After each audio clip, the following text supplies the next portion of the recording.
Countdown for blast off. X minus 5, 4, 3, 2, X minus 1, fire.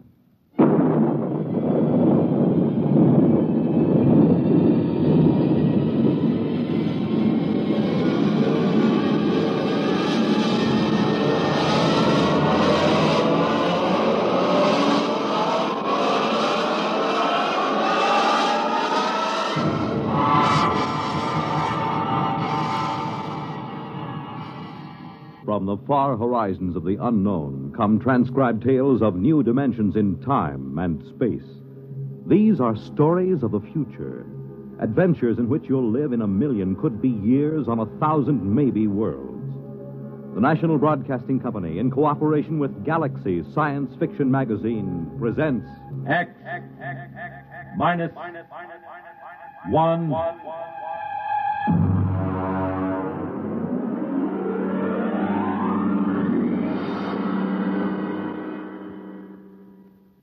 Tonight, the time is 1965. The place, a golf course. The story, open warfare.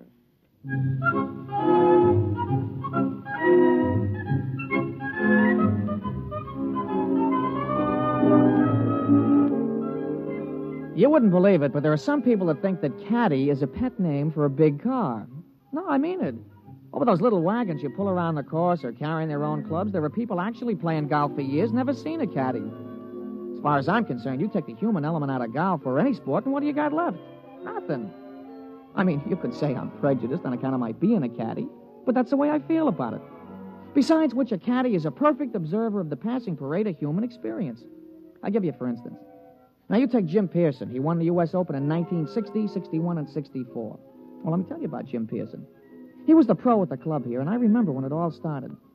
He was out playing with Mr. Hatcher.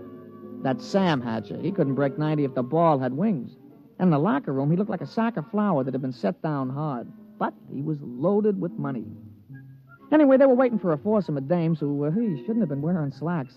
When Hatcher turned to Jim, and with a real sweet smile, he lowered the boom. Jim, you're a good golfer. Thank you, Mr. Hatcher. You're a good golfer, even if you can't teach me anything. Oh, you're coming along fine, Mr. Hatcher. We've been good to you at the country club, haven't we? Oh, yes. I want you to do something for me. Yes, sir? Stay away from my daughter.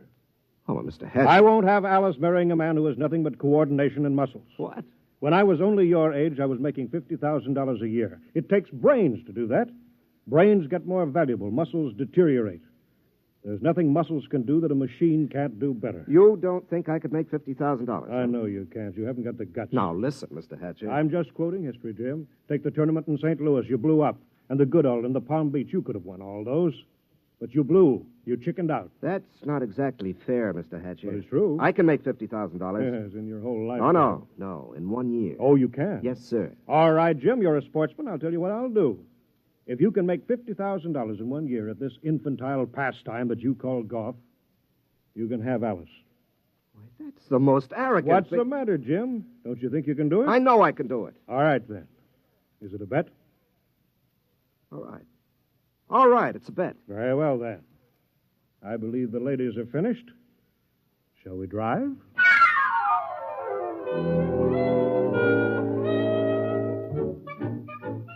Naturally, old man Hatcher set a trap for him. And I guess it worked pretty good, too. Jim knew I heard the whole thing, so he used to talk it over with me. Hey, you've been doing real good this season, Mr. Pearson. Sure. Been away on the whole circuit. I haven't seen Alice more than 1 day at a time in the last 6 months. You, hear from Miss Hatcher? Oh, yes. Yes, I got a telegram right after I won the first tournament. It said, and I quote, "I won't be bought and sold. Signed, Alice." She found out about that bet, huh? Yeah, I'm sure her father made sure she did. Wouldn't it frost you? It did. It cost me $5,000 in tournament money, and then I just got mad. You know, the cold mad, the kind of mad that puts 20 yards on your drive? Yeah, I know what you mean. Sometimes when I get sore at the caddy master, I go out to the driving range. Bango! Every time you hit it, you got it right between his eyes. Yeah, that's the idea. Every time I slam a ball down the fairway, I feel as if I've just belted Hatcher right behind the ear. You, still figure you got a chance? Oh, I'm going to get that $50,000 this year, all right. I'm going to win the U.S. Open, and that's worth $25,000 in cash plus vaudeville appearances or Ed Sullivan's television show or something. And I'm going to take the money and I'm going to lay it in front of Alice and I'm going to say, I wasn't buying you. I was buying the right to tell you I love you. Ah, gee, that's pretty. All right, never mind. Give me a number 79.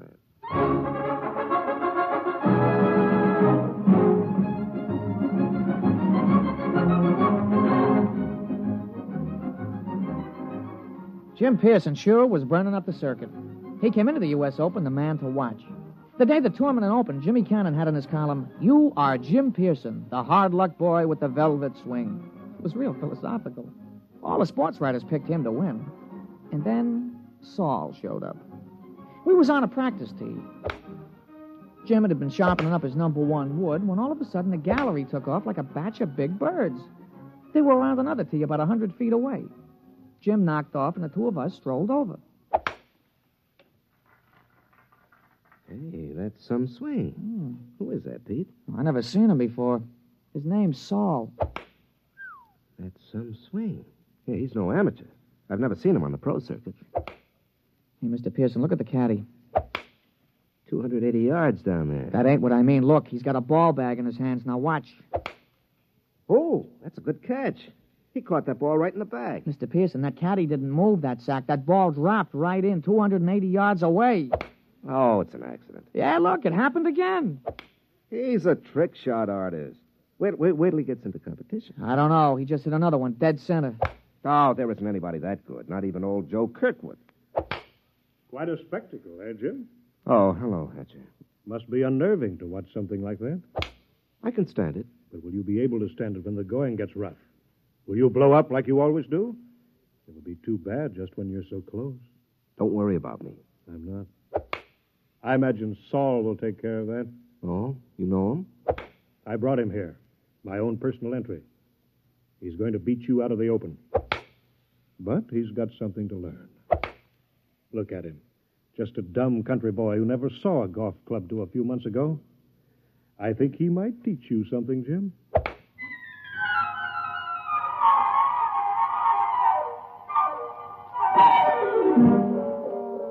I could tell Jim was going to have a good day the minute he took his driver out of the bag. He took his practice swings, and they went around clean, grooved, and loose. I would have bet my shirt on him. As a matter of fact, I did. The crowd was sympathetic. They wanted to see him burn up the course. Well, Pete, we all ready? Yeah. What's this? New kind of golf ball? Oh, yeah, a young fella from the A.B. Wells Sporting Goods Company. He slipped me a fin to talk you into using these balls. Well, I don't know. They any good? Yeah, I figured. They guaranteed they had 20 yards to every drive. Well, I sure could use 20 yards. Well, he's going to come around to see you later. He wanted to sign you up for testimonials and advertising and things. You know, the golf ball used by Jim Pearson when he won the U.S. Open, that kind of thing. There's a lot of dough in it. Well, we'll give it a try. Let's tee up.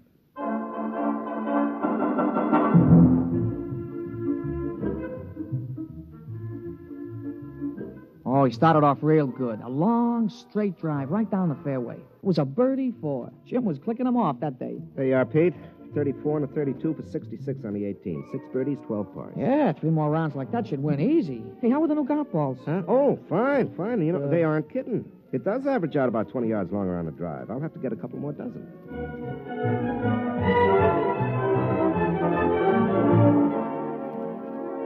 We went around and watched Jim's score being posted on the big board. Most of the field was still out, but he was ahead of the closest competitor by 3 strokes. Who's that? Oh, somebody coming down the 18th. It must be a hot round. Yeah, I'll be posting it in a minute. Oh, Saul. Hmm? Yeah, you see there he is walking through the crowd. Oh, yeah. Well, here comes the secretary with the score. Hey, Mr. Pearson, look at it. 32 and 32, 64. 64? That's a new course record. Yeah, well, it's only the first round. New course record. Look at that. 3s and 4s, 3s and 4. He ain't over 4 for the whole day. What's the matter, Jim? You don't look well. One round is not a tournament. Well, comfort yourself while you can. Saul's just getting warmed up. He's that mythical thing, the perfect golfer. But he's dumb. No brains, Jim. No brains at all.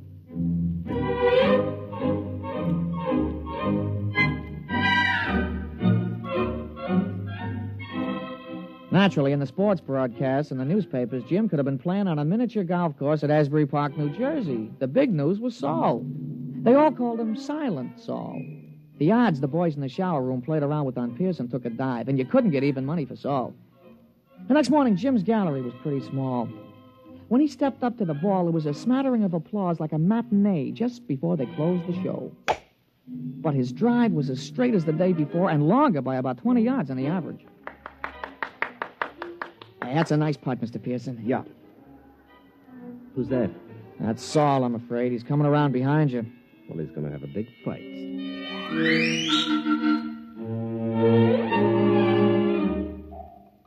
Jim's second nine was a duplicate of the day before. Another 32. He equaled Saul's record-tying score of yesterday. Then when we came in to read it on the big board, he looked like somebody hit him on the head with a driver. Look at that, Pete. 31 out, 31 back for a 62. He's got me by 2 strokes today. And 4 strokes in all. What do you got to say, Jim? Oh, nothing, Mr. Hatcher.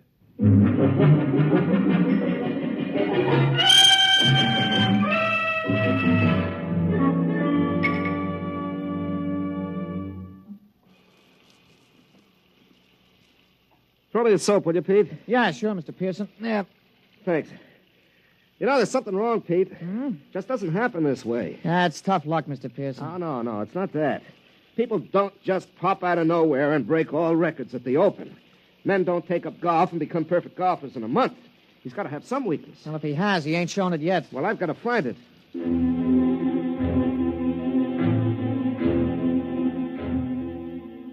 Jim was out the next morning, and he came in with a classy 32. On the back nine, he slipped a stroke to 33. He was still 4 down. He shook off a couple of reporters who were trying to egg him into a feud with this Saul, and the two of us just hung around in the crowd watching Silent Saul. His first drive went a clean 300 yards down the fairway, straight as a ruler. Pete, there's something about his swing. There's something about it. I've seen it before. Oh, you never saw that Silent Saul before, Mr. Pearson. Still, there's something about his swing.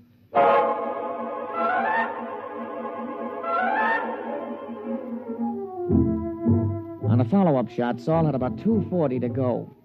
He took a club from his bag and took a few wiggling gestures, set his driver behind the ball, and swung. Pete? Did you see that swing? Those wiggles? Yeah, well, a lot of guys do that. Yeah, but it's unnecessary. I mean, you don't have to make those wiggles before you address the ball. Yeah, sure, and you don't have to spit 3 times every time you got a tough putt, but you do. But there's still something strange about him. Everything about him is perfection, except those wiggles. And he doesn't talk. Look at him putting. Just look at him. Mm-hmm. That could be Todd Winters, couldn't it? Yeah, he does look something like Winters. Yeah, when he putts. But that iron shot, who wiggles like that? Who does those wiggles? George Potter. Yeah, I guess he does. Yeah, and the approach shot, Pete. That's Gordon Brown. Nobody else bends the knee that way. He really gave it a lot of study, huh? And the drive. That grooved swing on the drive. Pete, come on. I've watched enough.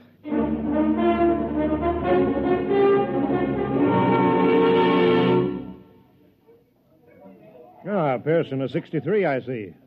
You're 6 strokes behind with 1 round to go. You want to give up now? I don't think I will. I think we'd better talk about it privately. Oh, that won't be necessary. Well, it doesn't matter to me, but I know that Saul is a robot. So you think he's a robot? Isn't he? Of course he is. How does it feel to be beaten at your own game by a mindless machine? Oh, you haven't won yet. The golf ball takes some funny bounces. How did you find out about Saul? Oh, Saul is a lot of things, but none of them is Saul. He's Todd Winters, George Potter, Gordon Brown, and his drive, that's me. You copied it after me. Take us away and there's nothing left. Tell me, how'd you do it? Money can do anything. All it needs is a purpose. We've been working on colloidal brains up at our place. Our new miniature atomic power plant is ideal. You throw in some sensory mechanisms, some relays, feed in analysis of a slow-motion pictorial study. And you have a golf machine. Must have cost hundreds of thousands of dollars. Closer to $1 million. $1 million? $1 million to keep me from winning $25,000? Don't you think that's unfair? Unfair? You listen to me. Nothing is unfair that doesn't break the rules. And the only rule worth remembering is this, that the best man always wins. You mean the best machine? A machine is only an extension of a man, like your golf club. I don't happen to be endowed with golfing muscles and responses. You do. Those in your golf clubs let you hit a ball farther and straighter than anybody else. Saul lets me hit a ball farther and straighter than you do. It's as simple as that. No, wait a minute. That wasn't the bet. The bet was that I couldn't make $50,000 in a year. Maybe it was your bet. It wasn't mine. I bet that I could beat you at your own game. I don't think that you're good enough for Alice. You're not smart enough, not man enough. Should I let a few well-distributed, well-trained muscles blind her to what you really are? And what's that? You're a quitter. You can't stand pressure. You're no competitor. If you can't win at your own game, you can't win at anything else. Suppose I win tomorrow. 6 strokes back? Playing against the perfect golfer? Suppose. Then I'd have to admit I was wrong. You have my word on that. And you could also have Alice, if she wants you.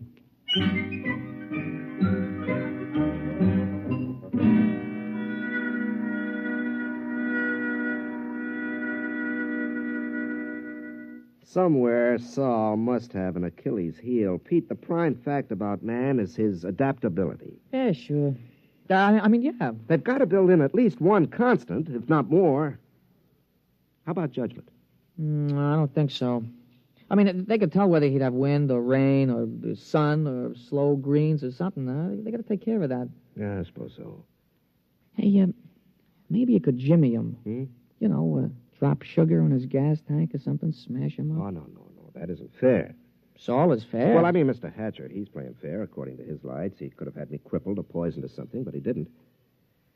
Well, I'll just have to beat him on our own ground on the golf course. Oh, I don't know, Mr. Pearson. You'll have to shoot in the 50s. Well, the golf ball takes some funny bounces. Yeah, it sure does. Wait a minute, there is a constant. Hmm? Listen, Pete, you know Saul's caddy? Yeah, I know him. An illiterate type of guy, yeah. Could he use $10 or maybe 20 or 50? He's a caddy, isn't he? All right. Pete, I want you to talk to him. You'll do better than I can.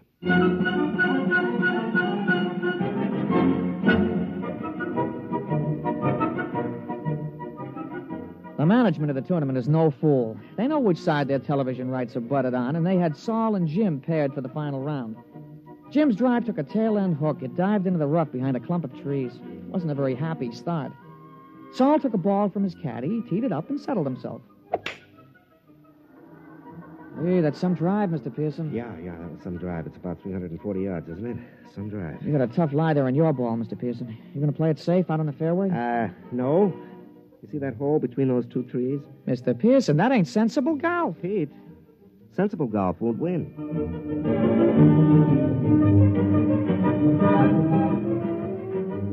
Well, he made it. The ball went through the opening and rolled to a stop just in front of the green. Saul's easy 4-iron shot was dead on the pin all the way. But it hit the back edge of the green and hopped into the rough. Jim took an easy putt for a birdie, and Saul's recovery was long, and 2 putts gave him a par. Well, that's one of the strokes I need. And that's the way it went. Jim's game sparkled, and Saul's game kept finding trouble. For the first 9, Jim came in with a scorching 30, while Saul came in with a 33. Kept on like that. Saul kept overshooting the green. They came into the 18th hole with Saul still 2 strokes up. Now, look, don't you worry, Mr. Pearson. You're going to tie him for sure. Oh, that's no good, Pete. By tomorrow, his game will be on again perfectly. Jim's drive sliced behind a fringe of trees. He had to shoot blind. He made it on the green, about 25 feet from the cup. Okay, Pete. This is it. Saul's in for a 5. Don't you worry, Mr. Pearson. Don't you worry. Okay, I won't. He lined it up. He studied the green. He noted the slope and the lay of the grass, and then he stroked the ball. We did it, Mr. Pearson, we did it. You're the new U.S. Open champion.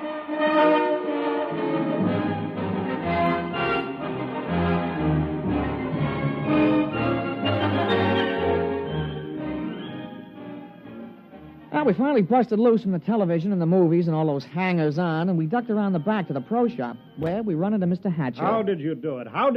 Well, Mr. Hatcher, under extremely restricted sets of circumstances, a machine is better than a man, but over the long run, over the gamut of situations, a machine doesn't have a chance. Just can't compete. I still don't understand. It cost $1 million. $1 million. Here, have a souvenir. You can take this golf ball. No. Look at it. That's the ball Saul was using. What? Mm-hmm. Well, that's another brand. That isn't Saul's regular ball. That's right. It's a new one. Guaranteed to add 20 yards to the average drive. But that's unfair. Well, your robot was built in with one constant. It had to be a golf ball. Well, it just couldn't adapt to a better ball. But that's not fair. Why, that's... Well. Uh-huh. How about... There are no perfect golfers, Mr. Hatcher. There are only good ones and better ones. But Well, I've been thinking about this robot of yours, and I'll be around in a few days to talk to you at your office. Huh? About what? Well, I'm sure you don't want to support your son-in-law for the rest of his life. And I have $50,000 to invest in business making robots. Useful robots. And leave golf to the men. They're better competitors. Now, if you'll excuse me, Mr. Hatcher, I've got a telephone call to make to your daughter.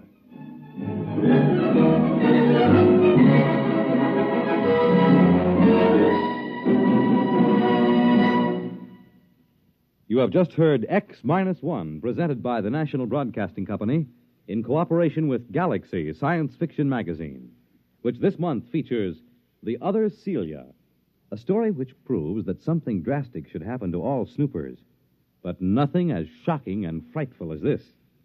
Galaxy Magazine, on your newsstand today.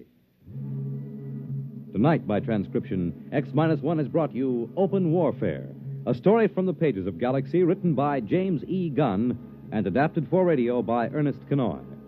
Featured in our cast were Jack Grimes as Pete, Larry Haynes as Jim, and Wendell Holmes as Mr. Hatcher. This is Fred Collins. X-1 was directed by Daniel Sutter and is an NBC Radio Network production.